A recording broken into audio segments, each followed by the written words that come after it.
Broadcasting from the business capital of the world, this is the Podcast Business News Network.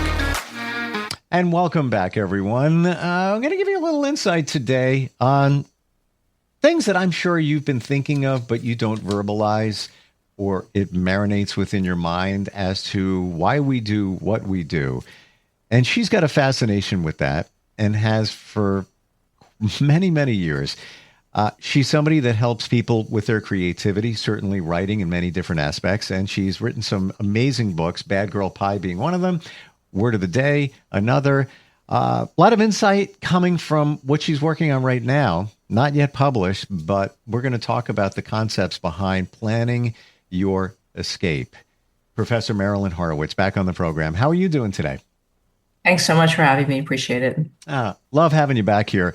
You run deep. Like when we first got together, I thought, oh, she's somebody that helps people get creative and write, has some great books out, but you go layers deeper than that.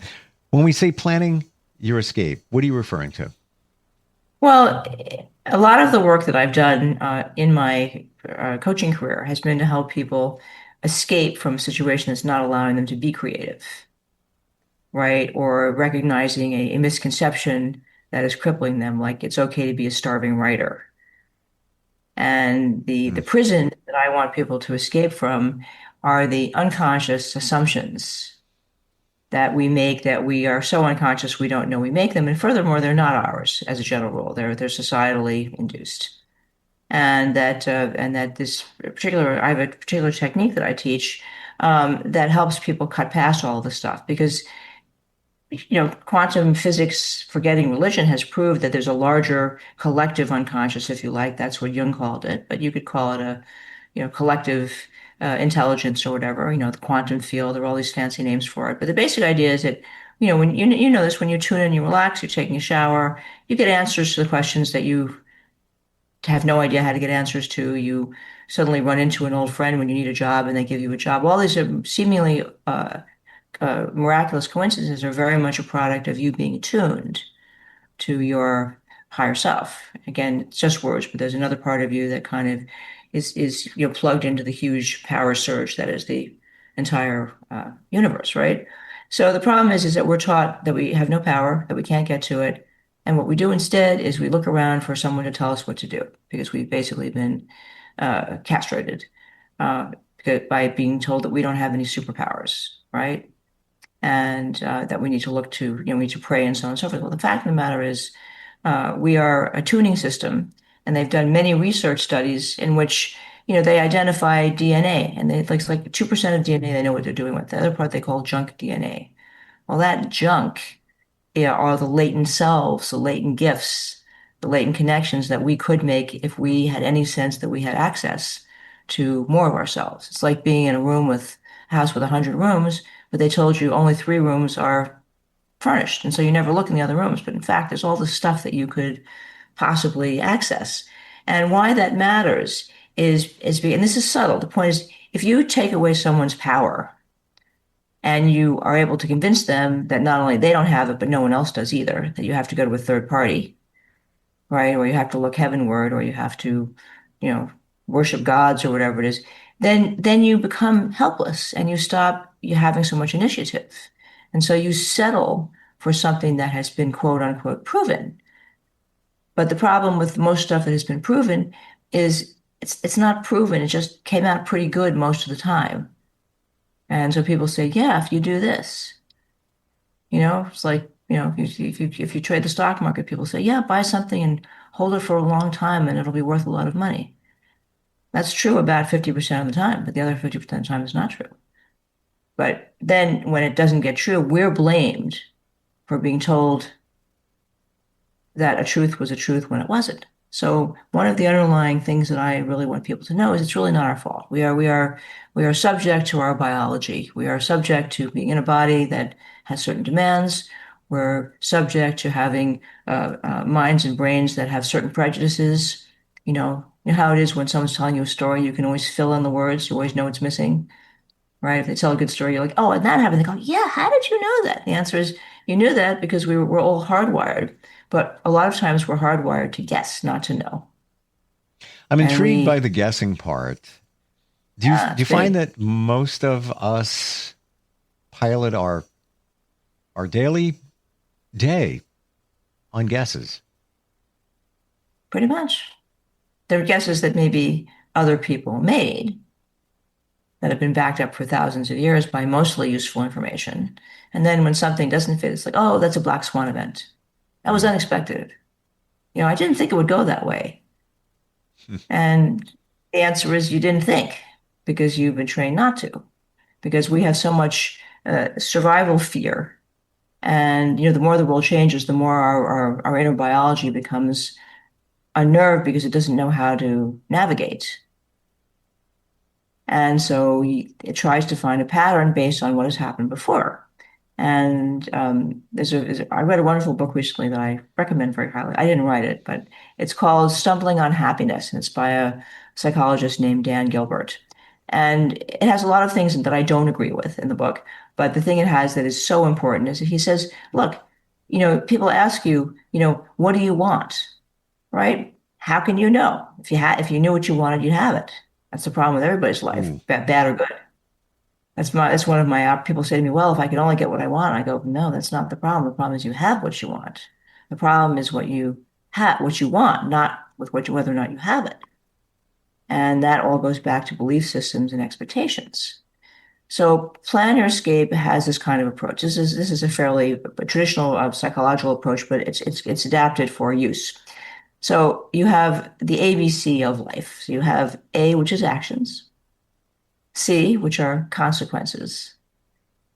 And that's pretty good. You can handle that. You light a match, it's going to start a fire, that kind of thing. But then there's this thing in the middle called beliefs. That's what the B in ABC is. Mm. And your belief systems are not empirical. It's not calculus. It's not geometry. They're made up of thousands of bits of information. They're made up of, unconscious and conscious messages you got from your parents, from what you read, from what's around you. And most people have had some kind of traumatic event, even if it's not, worthy of being in a novel. But, many of us have had the experience of, falling on our knees in the park when we didn't expect to, or being, almost bitten by a dog. I mean, small things, but when you don't have a reference, they're huge. And we're not taught how to process them in a useful way because our parents don't know how to, and their grandparents did. And so they get buried somewhere, but it goes into the belief system. So, you meet someone who's afraid of dogs. Well, you're going to find out somewhere that something happened that scared them about dogs. And that they might be looking at the most delicious Yorkie that was ever invented, and yet they're terrified. They're no less terrified than when they see a snarling Rottweiler.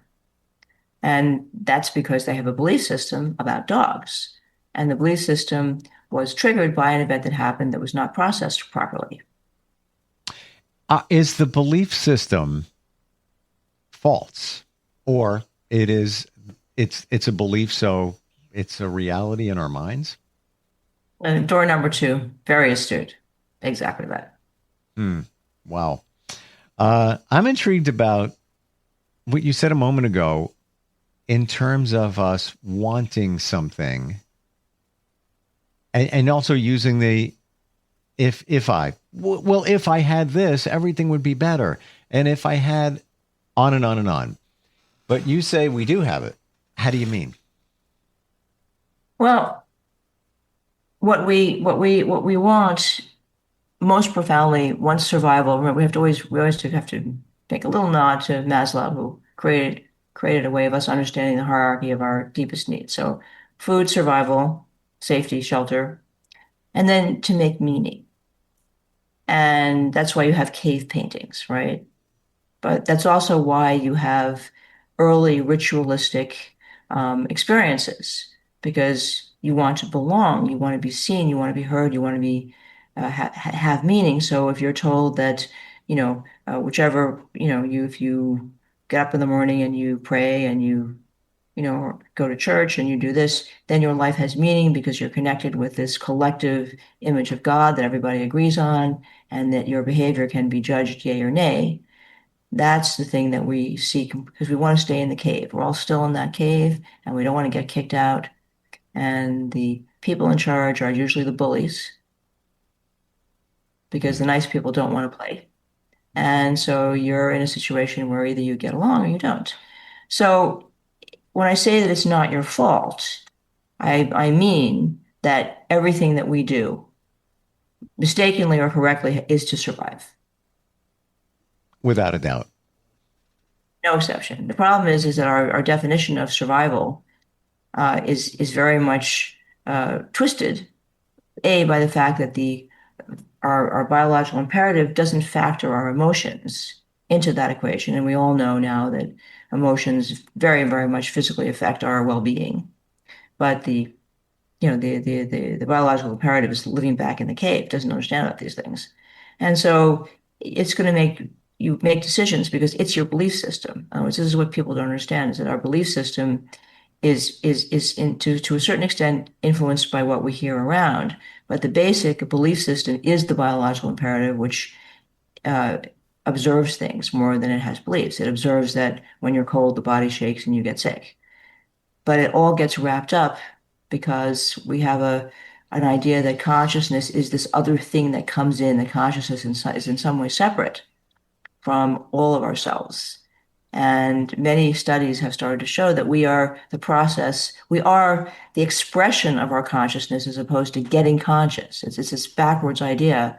And that the consciousness started out, as Manfred Klein, who's a very famous writer, his idea was in the beginning, you didn't have a personal consciousness. In the beginning, you had there were a bunch of you, there was a cave, it was warm, you all went in there, and if someone did something scary, you threw them out because they might get you killed.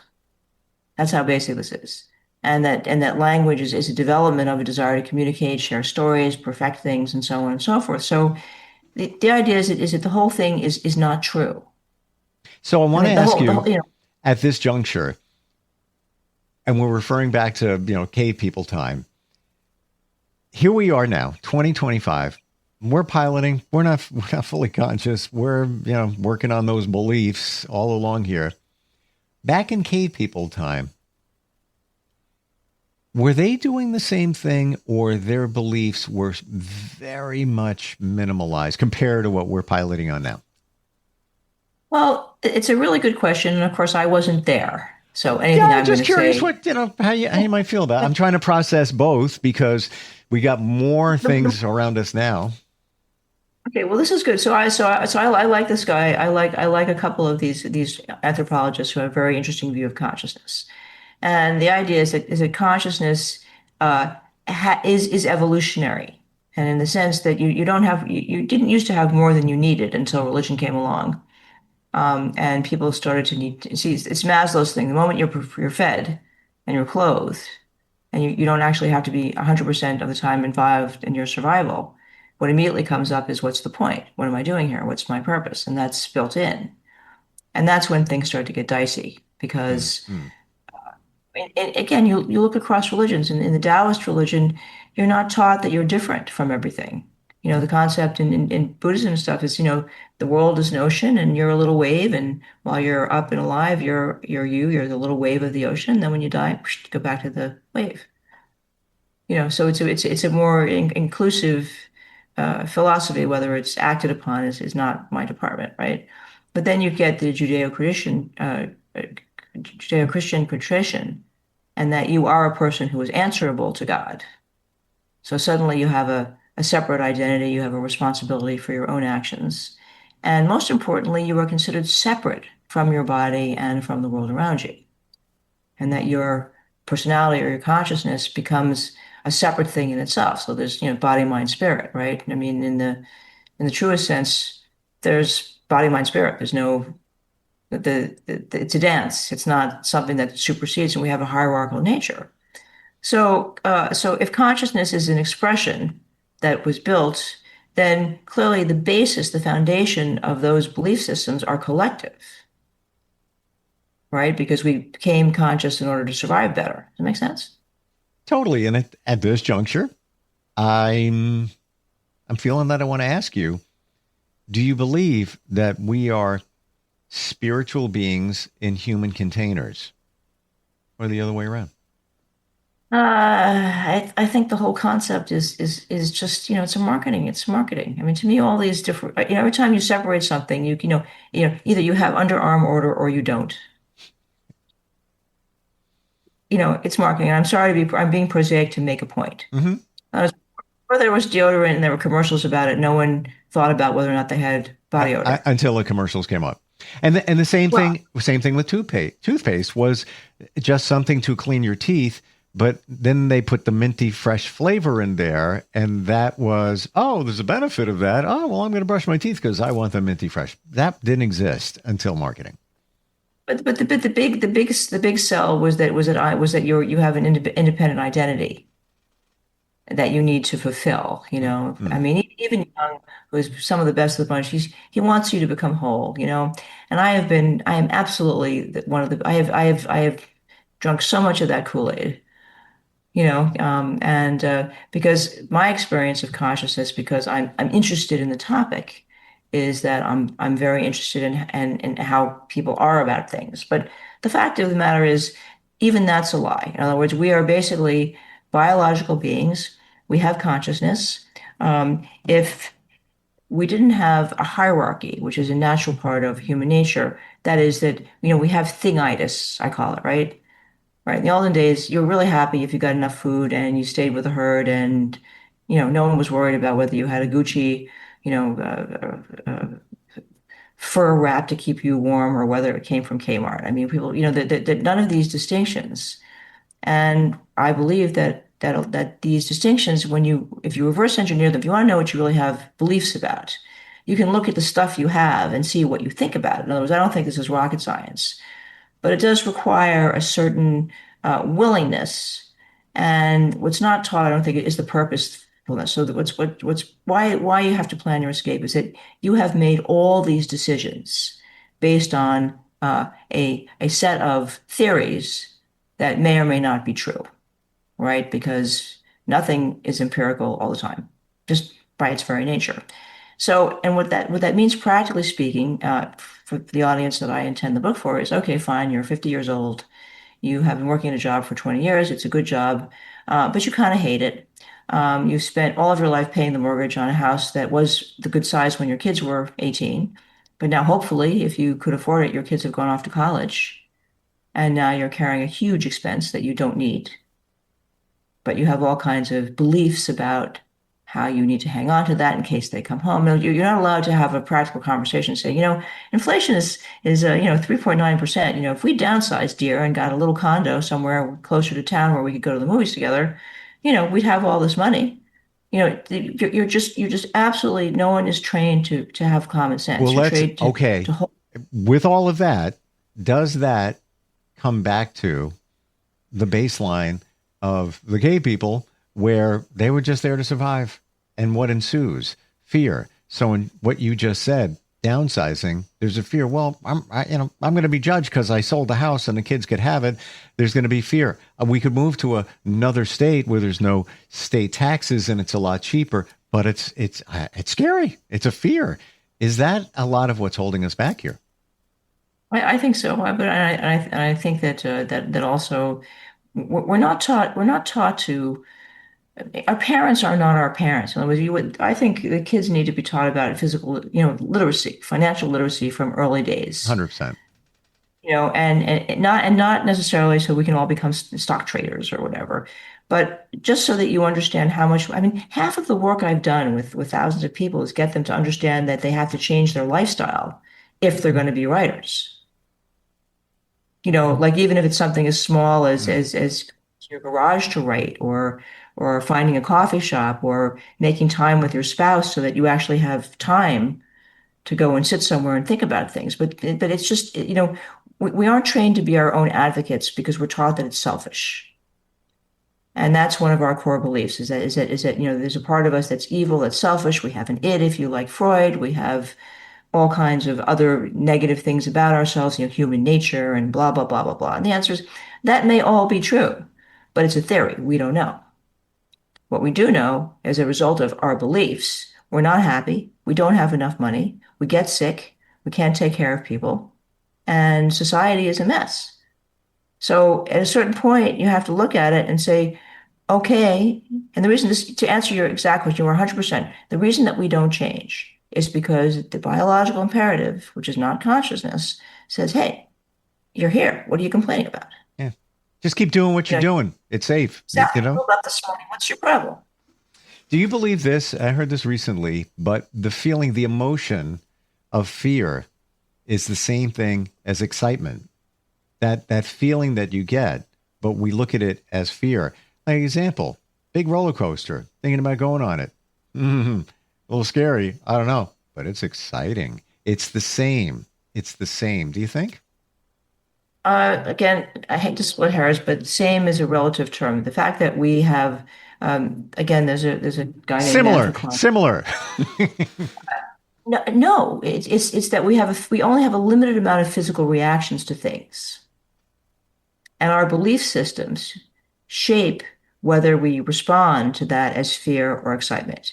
What also is in that factor is, are you being chased by a bear or are you getting on a roller coaster? In other words, these factors. So I can't let you get away with that. And All right. I'm seeing there's different types of fear and different types of that's excitement. good. When it's people like you who are in the media and you're very influential, it's important that you split these hairs because people listen to you.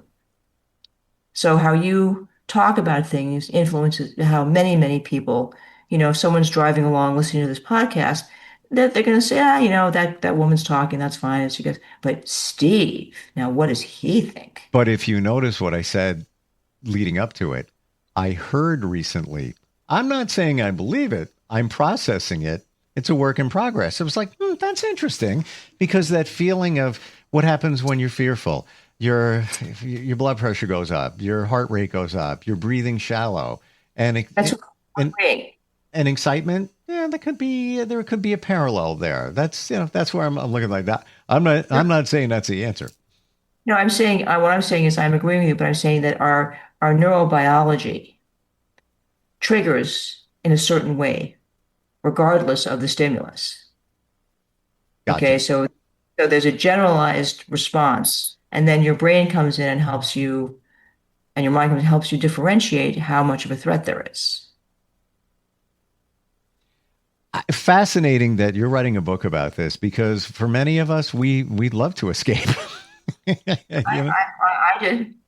I'm the poster child. Good for you. And you know what? In a lot of ways, I did. You know what? I would have to say, I escaped the beliefs that I had. Many of them. Many of them. That's the best you can hope for, because the result is, you're not in that bad relationship you were in, right? You're able to do what you like to do for a living, right? This is your living, Mm-hmm. right? Not your side hustle. This is actually what you do. It's a huge deal, Yeah. right? At a certain point, I'm sure you've been very careful about money and things like that. At a certain point, when you want to retire, unless the government takes all your money, you should have a good chance at it. On that note, I would say definitely buy Bitcoin. I tell you. That's the one thing I haven't done yet. And I have friends but what comes from that? A lot of what you're saying. People will say things. Hey, we don't do this and do that, do that. Well, where's the evidence and where is it? You follow where I'm going with that? It could be right, could be wrong. But I'll give you an example that the whole point of Plan Your Escape, the book, is about. The idea is, no, that's not true. As a grown-up person who can reason, you can say, all right, I've been hearing about this Bitcoin stuff for 15 years. Now, why is it getting more popular? Why are they pushing it? What's happening? Mm. And the most preliminary research will show you that there are now credit cards with which you can pay for things with this Bitcoin. Mm-hmm. Right? That the government is trying to make a Bitcoin like Bitcoin so it can take the power away from Bitcoin and make our currency more stable, because it's based on a similar gold-like thing, which is not gold.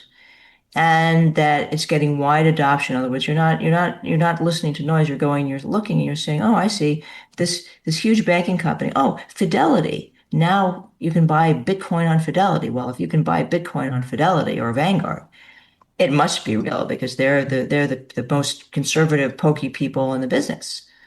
They didn't sell options until the 80s, And so that's the way you plan your escape. In other words, you don't resist it the way you normally do and go, I don't see any evidence. You go, okay, I'm going to give this 15 minutes and I'm going to go look. And so it's the same thing. So you think, oh, I'm going to get married. It's going to be fabulous, right? You take 15 minutes and you go look at the statistics on divorce. You're going to think about it a little more. You got to weigh the evidence. But back to the beginning, you're looking to get married. Yeah, everything seems great. Everything's fantastic. Wow, smitten. Whoa, oh, wow. A lot of that is probably piloted by your past beliefs that you're probably not even aware of. You think you need to get married because for many different, your parents' relationship, something it may be missing because you didn't have a good connection with one of your parents, on and on and on and on and on. And then that, because you didn't really think in the way that we're talking, then you just tie the knot. And then 4 or 5 years later, it doesn't work out. It all blows up. Yeah. Fascinating talking with you, as always. Your website is your name, MarilynHorowitz.com, correct? Yes. Yep. And all the information about the books is up there. Also, your coaching too, right? No, I think my website is now. Oh my God, I have to ask. We just changed the website. It's either Marilyn. Go to MarilynHorowitz.com, but we changed it. The new website is MarilynInitiative.com, but for now we'll leave it MarilynHorowitz.com because I'm not sure the links are working. It's a new website. Gotcha. And this book is in process, but I've written several other books that could be helpful. I'm going to split a hair with you right now. You said could be helpful, are helpful. Even the book we're talking about that's in, you're working on, Planning Your Escape. Everything we've talked about here, parts of it is the secret to a happy life ahead. Yes. Well, that's what, the quote that I'll leave you with, which is what the opening quote of the book is Carl Jung, the famous psychologist, said that until the unconscious is made conscious, right, we live adrift, and whatever happens to us, we call it fate. We haven't taken control. Autopilot? Yeah. Thank you for today. Thanks for all the insight, and I appreciate it. Looking forward next time we talk. Okay, hopefully we'll be talking next week. I hope so. We will. I trust. All right. We'll be right back.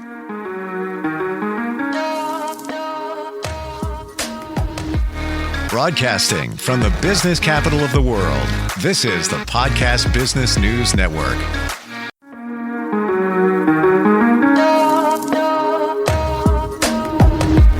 Broadcasting from the business capital of the world, this is the Podcast Business News Network. Hi, this is Terry Crews, actor, former football player, game show host, father of 5, and all-around big dude. I'm also an expert on drama. I know all kinds of drama. There's the good kind that comes with having a house full of kids. There's the bad kind like season-ending injuries. There's the necessary kind like having an agent in Hollywood. And there's silly drama like the drama around my percolating pectorals. And then there's the drama you can skip. Skip the drama that comes with not having your high school diploma or equivalency. Find free adult education classes near you and finish your high school diploma. Visit finishyourdiploma.org. Or text diploma to 97779. Message and data rates may apply. Reply STOP to opt out. That's diploma to 97779. And leave the drama to actors like me. Brought to you by the Dollar General Literacy Foundation and the Ad Council.